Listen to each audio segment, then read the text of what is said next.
Welcome to a Heroes Welcome podcast, where stories, healing, and culture meet. Every episode, we invite you to listen, reflect, and be curious. This podcast is a space for mental health therapists where we talk about the real work of healing. Whether you're a mental health professional, a proud geek, or somewhere in between, you're in the right place. So let's jump in.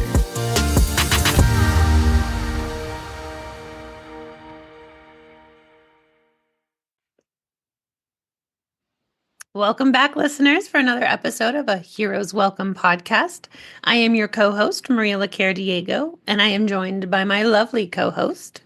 I was going to say Sybil, but no, it's me, Baylon. I have not had my coffee, people. Just bear with me. And we are here with Sybil. Sybil, how do you want to introduce yourself to our audience? Yeah, there's so many ways to do that. There's so many ways to introduce myself.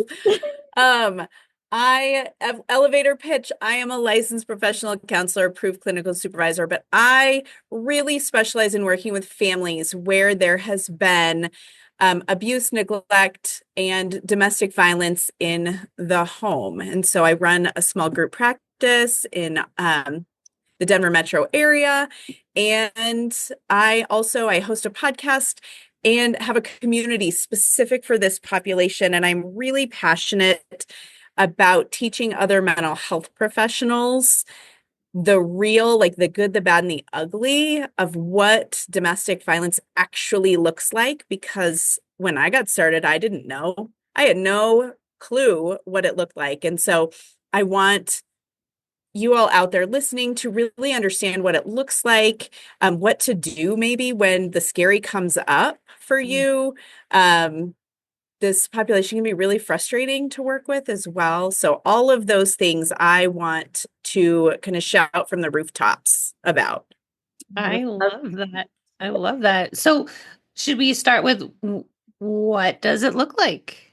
Yeah, it can, right? Like we talked a little bit offline about this, is that when I was in grad school, I had like one class where there was like 30 minutes of what domestic violence was. And the only thing I took from that is don't do couples work when there's domestic violence. Moving on. Right. Mm-hmm. Yep. And so I'm like, okay, but I have no idea how to assess for that. What does it look like? Is this woman going to come into my office with a black eye? Like, what even is that? And so the term domestic violence even is a bad term, and people use intimate partner violence. Some of the cool kids terms is narcissistic abuse is out there. That's out there. A newer term that I really like, and it's not even that newer, but newer to the kind of wider audience, is coercive control. So that is really what's going on. And then there are elements of violence as a part of it. And so people think it's going to look like physical violence. And yes, that happens. It absolutely happens. Way more than we'd like to believe it happens. And what domestic violence actually looks like is when one partner is holding power and control in whatever way that looks like over their other partner. So that can be through financial means. It can be through like emotional and psychological manipulation. It can be using the kids. It can be using threats.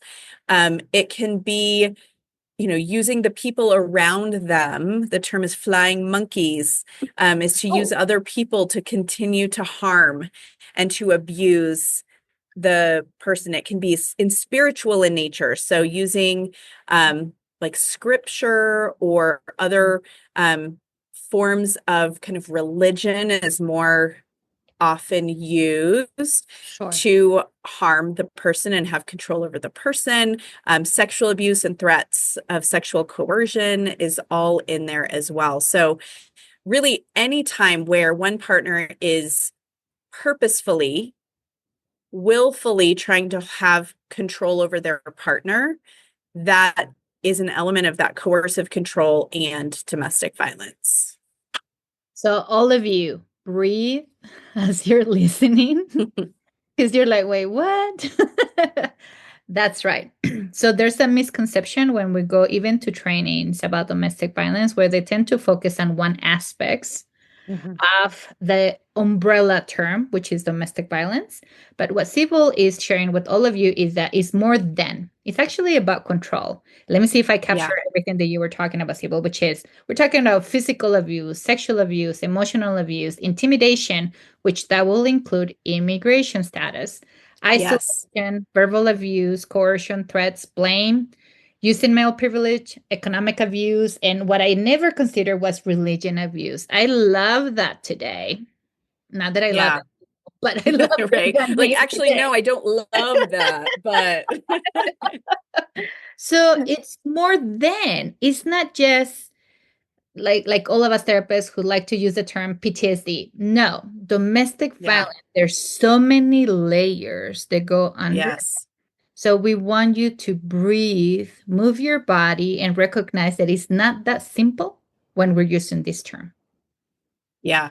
Yeah. And I think the part that's really hard to stomach for a lot of therapists specifically, because we are supposed to be trauma informed, everybody. So when someone is kind of perpetrating abuses, we would really like to look at the why are they doing that? And this must be childhood trauma and they don't have attachment. They didn't get so yes to a lot of those things. And the abuse they're doing is willful and Right. it's really strategic and Yeah. it starts at the first date Oh, or even before at the first interaction, it already starts. yeah. Whew. I wish all of Yeah, you could gross. face this, right? Which is like ugh, the nose automatically change, right? Yeah. Which is true, right? We live in a patriarchy world. And it is when you are starting those dates and we get so excited, but it's more than that, right? This is if you're focusing with adults, if you're focusing with children, it's Mhm. even the way that we manipulate children in order to believe, right? So it's all Yeah. these. And I throw the immigration one because it's the one that I tend to see more in my practice. Sure. Yes. Which is how it is used to control a person. So in this one, it doesn't matter the gender, it just happens a lot. Yeah. Yeah. I've seen that very often to where, right? So someone from a different country is here on a visa and they fall in love with their soulmate. And I say that facetiously. And they let their visa lapse because there is the promise Yeah. of marriage. There is the promise of this amazing, better life. And visa lapses. And now they are not here legally. Yeah. And now they cannot seek help. Yeah. Yeah, absolutely. I think there's a lot of it that, I think we also we're up against what our programming trains us and the lack thereof. We're also up against like pop culture and in media portrayals of domestic violence and what that looks like. And the reality of the situation, right? Even still, most portrayals of domestic violence is physical abuse between a male partner and a female partner, where the male partner is the perpetrator. Um, Mhm. that's not that's not all that it can look like, right? Yeah. Yeah. I always say domestic violence does not discriminate Mm. because, right, we have in it, this is location specific, like geographic specific, because I talk with a lot of people all over the world about this, about what their victim of domestic violence is supposed to look like. Here in Colorado, it is a white female who is uneducated, many children, cigarette in her mouth, lots of kids, married or not married to a blue collar worker who's going to come home, crack open a beer, and beat her. Yeah. Like like what we think. That's Yeah. what we're kind of taught. That's what we're shown. And that is not what I see every day in my office, in my community. It doesn't discriminate age, education, financial, race, ethnicity. There's differences within that, Mhm. right? So, like, what it looks like may be different depending on these different characteristics or demographics. We have male victims. We have female victims who are abused by female partners, right? It doesn't discriminate. And that's why I think it's so tricky, because you won't even know as a client that you are a victim of abuse because you don't look like that. You don't fit the mold. Yeah, absolutely. I think that's exactly when we talk about culture, when we talk about the stereotypes that we create in regards to a niche, right? So when you were describing that, Sybil, I was thinking like, oh, I saw that in a movie. But it's multiple movies, right? And unfortunately, sometimes when we go to training, when we go to trainings, we continue with that stereotype. So I love that you're naming, no, it doesn't look like that, because that's the reality of the work when we work with this population. It will never look like that. And I love that you started with, a lot of times we're trying to make sense of why are they doing what they're doing? And then the next question, and tell me if I'm wrong, goes into, but why they have not left? Why are they staying? Yes. Yes. And that is right. So if you are a therapist or you're just like a human being, don't ask that question. Thank you. Yeah, right. It is like a lot of the trauma work that I do with my clients in my practice is around not the abuse that happened from their partner. It is about the abuse they received from when they reached out for help. And from our larger system and from family and friends who did this very mild victim blaming. It's right. Like from the outside, it seems really mild, but it cuts deeper than my clients who have had a gun held to their face. Yeah. It is worse that someone they loved and cared about with like a scowl is like, well, why the fuck didn't you leave? Like I would have left the first time. Right. It's so really harmful. Shaming there, right? Just with that statement. Yes. And it reinforces why women, traditionally women, but victims don't speak up, and it takes them so long, right? Because that is the fear that they're going to be met with judgment, where they're going to be met with, well, why didn't you? Or I would have done it differently. Or, when I was in my undergrad program, I worked at our local domestic violence shelter.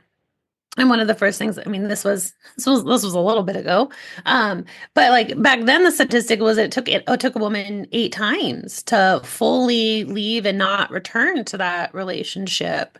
I can't imagine now, because back then we didn't have social media like we have social media now, because I'm old. But I think that that's part of it too, is like we're being exposed to all of these messages that can be so shaming, that if you do reach out, heaven forbid, to your loved ones, families, and friends, or a professional counselor, and are met with victim blaming, and what are we doing? Yeah, it's horrifying, some of the things that I've heard from, yes, professionals. And I think something that and this is actually, I have like a subspecialty in my practice, is so we as a mental health community are like, oh, thank God they left, right? They left the relationship. If they share children with their partner, there's no leaving it, really. There is no leaving. That post-separation abuse is a different kind of hell, is the language of my clients. And the system not only allows, but supports it to happen. Yes. And so that is where a lot of women and men find themselves, as they have children. They were never hit, right? Because if there was that police report that they could bring to court, sometimes, let's be real, that actually doesn't matter. But right, in the criminal case, it's like, wow, you should have no contact with this abusive person.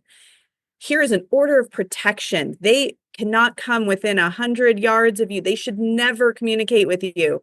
And then we show up in family court and they're like, oh, actually, you're going to need to talk every day about your child, and you're going to need to co-parent and make it just great. And we're not even going to look at abuse that's happening. Yeah. Which is exhausting. As a therapist, is exhausting. Yes. Reading those documents and realizing that the system was never set up to support, in this case, let's say the caretaker who's taking care of their children. Yeah. It's just that our systems are exhausting. Can I say that out loud again? Yes. Yes. And right. So I know, Liliana, you work with kids. Maria, I don't know if you work with kids or not.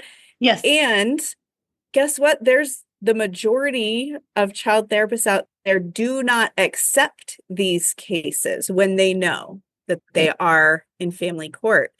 And so these kids don't have support.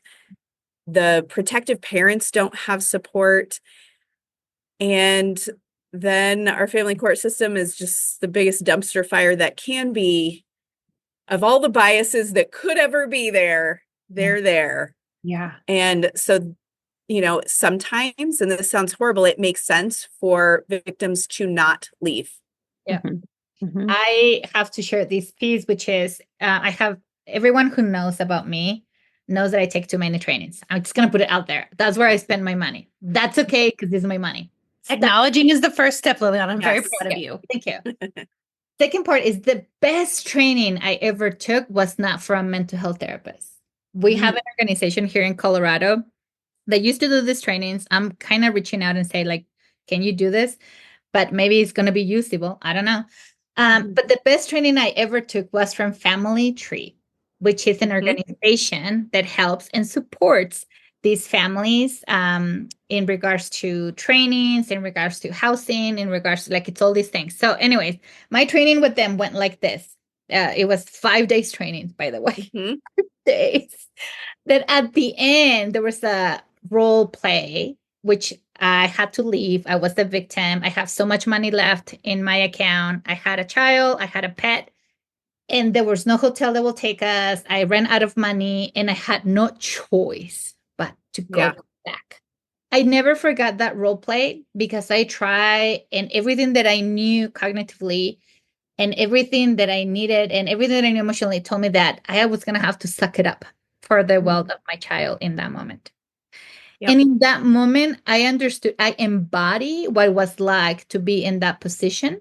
And no matter what I knew, what I was going to have to support, because I was so alienated, I was not allowed to have a work history. I was not allowed to, like in that role play, that I was like, oh shit, the system set me up so that I could not escape.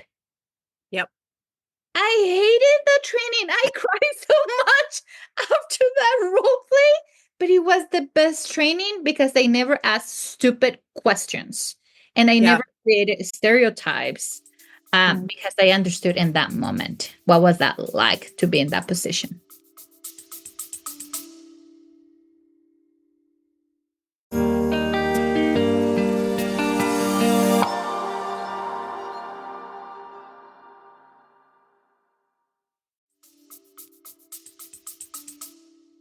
Yeah. And right, it's like we get inundated by messaging as well, right? Not just our clients. And so we have this belief that there are these systems that are set up to protect, like law enforcement, family court, child protection, right? The criminal court system, all of these, places are meant to protect and have the best interest of children. Is like their slogan, right? That's in family court. Whereas it's actually not true. So if you are there and right, like I call 911 on my safety plans, and there's more conversation than that. What has your experience been with police? Yeah, right. Because it honestly, and this is so heartbreaking, but it depends on who shows up at your door. Yeah, whether you as the victim are going to get arrested or whether the perpetrator is going to be arrested or whether anyone's going to be arrested at all. Can we add this piece too, Sybil? Because in my experience, I work with people of color. Yes. Oh my goodness. As soon as they see you, or if you have an accent, or if all these things, you are screwed. Yes. Yes. So it brings up a client that I worked with. It was a Black woman. And so, yes, we're safety planning because the risk factors were horrific for homicide. So if there's strangulation, they will say choking. They're not going to say strangulation. So if they've been choked, they need a safety plan yesterday. Yeah. Other than a firearm being used as a weapon during an abusive incident, strangulation is the highest predictor of homicide. So just so folks know that when you're out there, but it was a Black woman with a Black partner, Black male partner who was pretty large and Black sons in her home. So as we're creating a safety plan and I'm like, hey, we need to we're going to call 911 on there. And she's like, never going to happen. And I was like, and I'm super aware. I am super aware because she's like, my partner might wind up dead. My children might wind up dead. I might wind up dead. I don't know.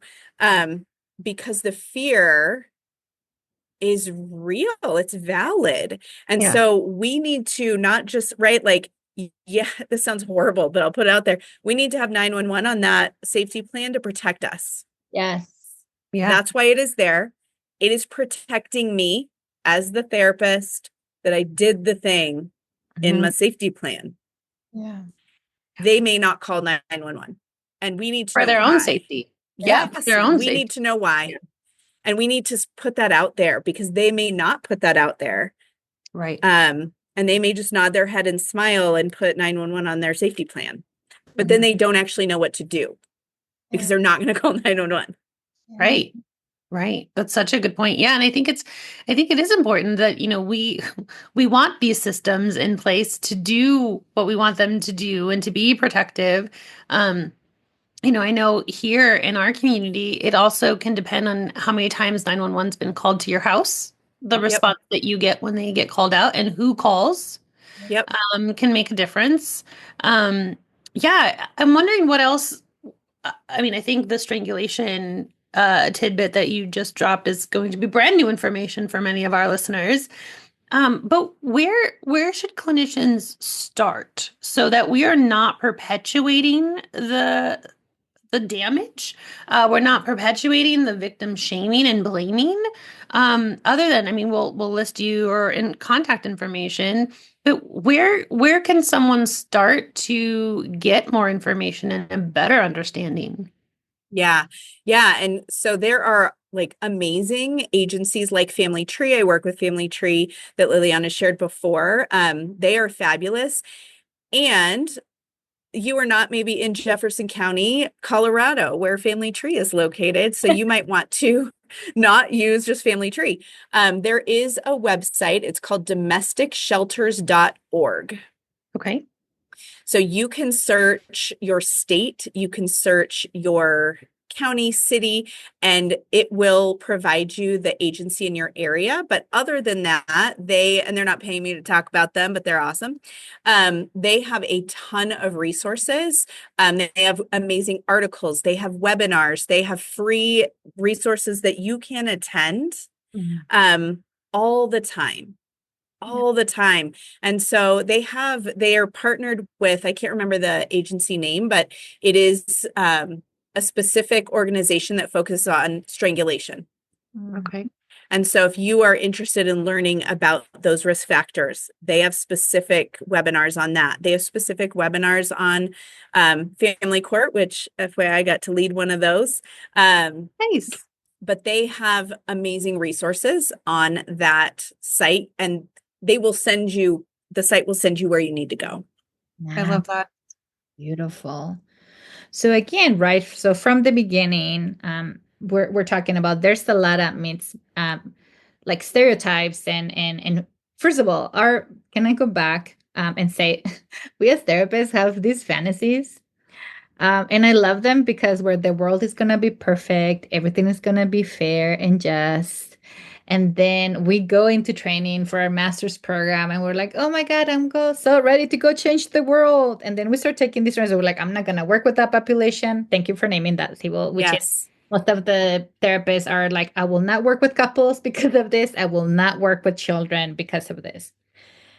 Beautiful. That is the privilege. Good for you. They live in that bubble. The reality is that they come in and part of this podcast is how do we prepare you so that one, you have awareness, two, you don't panic, and there are resources out there, And so that we don't continue with those messages that add to the shame, that add to the guilt, that add to even the religion. I never crossed my mind until you said it, and that's not gonna go away now because I'm like, yeah, that was religion is being used in the big time in our society because Mhm. even when you said it, I was like, holy cow, that's why my grandma used to tell me, that's your cross. You have to carry it. Right. Yeah. And that was Yeah. like, oh, I cannot leave because then God is going to be mad. Mhm. God is like Santa Claus. They're watching everywhere, every day. And family may not be supported because then you are leaving, you are breaking those walls. And then Yeah. the system is not set up to help you because the system was not asked for women by women. It was set up by men for men. Mhm. I was Mhm. just reading an article in Texas, what is suggested there in regards to marriages. I will not go into it because this is not a political thing, but I was like, holy cow, people, chill. Uh, Yeah. but they're going back and they're using religion in that perspective. Uh, Yeah. and I was going to say something so inappropriate, but I'm going to keep it. But what you are talking about today is all the therapists listening out there. One, it is scary to work with this population, and they Yeah. you don't have to work with them, but you do have to have a list of referrals.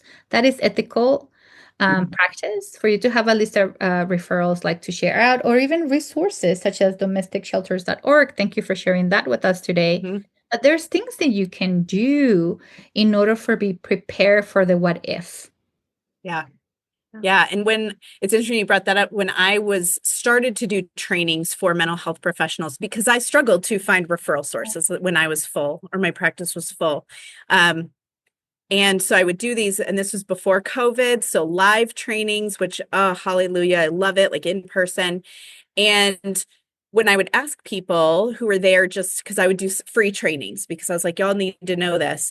And they're like, but Sybil, I don't work with domestic Uh-huh. violence. Yeah. And so I'd be like, well, how many clients do you typically see in a week? And they're like, oh, I don't know, 20, 25, whatever it might be. I was like, if you see 20 female clients in a week, 5 of them are victims of domestic violence or will be. Yeah. Mhm. 2.5 of them, if they are all 20 men, 2.5 of them will be a victim of domestic violence or will be. So you actually do work with that, but that may not be why they're coming in because they don't know that they are being abused. So they're coming in for anxiety. They're coming in for postpartum depression. They're coming in for these other illnesses or ailments or mental health issues, but what's actually going on, or in addition to, is domestic violence, right? Like, yeah, you're going to be anxious if someone you're never right, they're talking trash about you, they're isolating you from everyone you know, and there's a threat that they're going to physically harm you every day. Yep, I'd be pretty anxious too. Yeah, anxiety seems like a normal reaction to that Very situation. normal reaction, right? And so they may be coming in because they believe that there is something inherently wrong with them because that's what they've been told over and over and over by their partner. And yet it's actually domestic violence that is what is going on.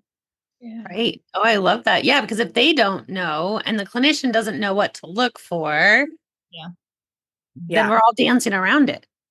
Yeah. And very often when I'm doing consultations with clinicians, they're like, well, I don't think he's abusive, but he's an asshole. And so it's really looking at like, okay, so he might be just an asshole. Yep, let's look at it. But are there elements of coercion? Yeah. Right? What does that look like? Domestic violence has been deemed a cult of one. That is something that has been kind of a, I don't know, metaphor or something, because the things that work to build cults, that is the exact same things that work to have a successful, and I air quoted that, domestic violence relationship. It's the same types of grooming, the same types of coercion that allow people to become cult members as a victim of domestic violence.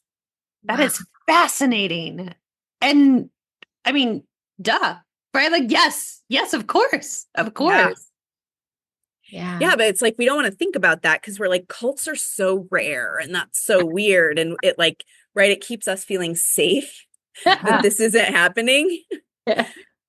And the cult of one, and sometimes it's not just the one, right? Because they'll gather their followers to help abuse and to, keep this person in line, which might be, faith-based, like members of their religion or even their faith leader, or the other moms at the school at the pickup lines, right? They may use all these different methods to keep the person stuck and isolated so they can't leave.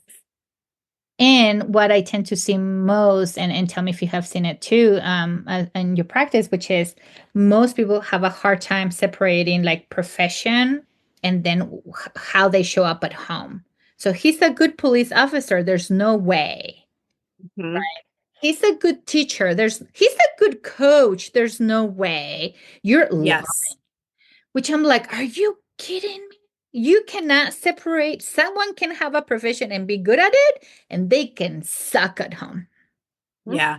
And this is like grosser to me, probably because of who I work with, but he's a good dad. Okay. Yeah. But he's a good dad. He's abusing her, but he's a good dad. Yeah. In my and this is not just like my value system, this is what I see every day. If it is someone who is abusing the other parent of the child, they cannot be what I would consider a good parent, because they are incapable, for the most part, of unconditional care and love. Love will always have strings attached. It doesn't mean that they will always be unsafe to the child, but they are not a good parent. Yeah. Beautiful. And so that is really, really hard to kind of wrap your head around. And like when and I'll go super dark. So if we are looking at the homicide cases, we've had, unfortunately, a lot of recent ones. The media portrayals will be family man killed, family of 5. You're like, that's not a fucking family man. What are you talking about? Or like, we could have never known that he would do murder suicide, his ex-partner, his child. And you're like, excuse me. Actually, every predictor was present, everybody. Like, they were all there. They were there. Right? And so it's like the fantasy of relationships and how, as a society, we fight so hard to maintain comfort. Do not show me that, because this is my bubble and I want to stay here. Yep. Yes. And so for us doing the clinical work, we actually need to know the ugly. Yeah. We need to take care of ourselves knowing the ugly. Right. We don't necessarily have to share all of the ugly with our clients. It is for us to be well informed so that we can help our clients not be in the news of like that. And they already know some of it. It's not our job to rub salt in their wound. Be like, oh, do you know, family court, you're likely going to lose your kids if you bring up domestic violence. Did you know that? No, we need to know that. We're going to support them in very different ways than sharing all the scary. Yeah. Beautiful. Yeah. Oh my God. I see Maria like nodding, taking out. She's taking it in. She's like, I'm ready for more of this. Sybil, what is one thing that you want our audience to take from this episode? We haven't talked about it specifically, but the one thing as a mental health provider, that if you do this or know this, you will help your person. It is not ethical for us to replicate the power and control dynamic of the abusive relationship. And so if we see them as like these victims and they're broken and they can't make decisions, and we try to make decisions for them, we are replicating that power and control dynamic. So yes, it is hard to sit and hear that they are not going to leave. They're going back. You're like, oh gosh, like they're going to, like, it's going to continue. They're going to keep getting abused. how can I keep doing this work? How can I show up? It is their choice to stay or not to stay. They're experts on their experience. They are the experts on their experience. And so even while I'm an expert on domestic violence and coercive control, what it looks like, they know, and this sounds backwards, they know how to stay safe enough. Yeah. And we have to trust that they can stay safe enough. Beautiful. And so we just can't make those choices for them. Oh, beautiful. Right. So please, for all of you who are listening, it's not our job to project. It's not our job to be resentful because they know how to survive. Yeah. Our job is just to sit with them. It's just to empower them and support them how it works for them, not for you and your agenda as a therapist. Just very similar to our play therapy listeners, right? Like we don't do for, we empower them to do the best for themselves, which may not always be what we would choose for them, but it's not our choice to make. Yeah. Yeah. And right, the thing that is stripped from a victim of domestic violence is their sense of autonomy and sense of self. Yeah. And so if they get one place where they get to make choices and try that on again and figure out who they are, that's my job, is to be that place for them and that safe person for them. Yeah. Beautiful. Incredible. Oh, Sybil, thank you so much for being here with us today and for sharing your knowledge with our audience. Audience, just so you know, we're going to include again, like we do another podcast, Sybil information. Just know that I will include the name of her podcast. This is a podcast that you want to go listen to so that you can learn more about it. And then you can reach out to Sybil for training opportunities, for consultation opportunities. Yep. Please know, as she shared with us, some statistics, which is you are working with this population. You just do not know what to look for, and that's okay. Our training was not set up for that. And when I mean our training is our master's program, because they were just giving us so much information in regards to models. Now it's our responsibility to go and get trained to show up for our clients. Incredible, Sybil. Thank you so much for being here. Yeah, thank you for having me. It's like the louder I can shout it from the rooftops, the more people will be helped. Yeah. Right. And the more therapists will not feel scared out of their freaking minds doing the work. I mean, you I can love that as a scary, goal. just don't pee in your pants, okay? Right? Thank you. Thank you, listeners. Until next time. Till then. Thank you for joining us on the Heroes Welcome podcast. We hope you found inspiration, insight, and maybe, just maybe, a little fun along the way. Don't forget to subscribe, leave a review, and share this episode with your fellow healers. Until next time, stay curious, stay playful,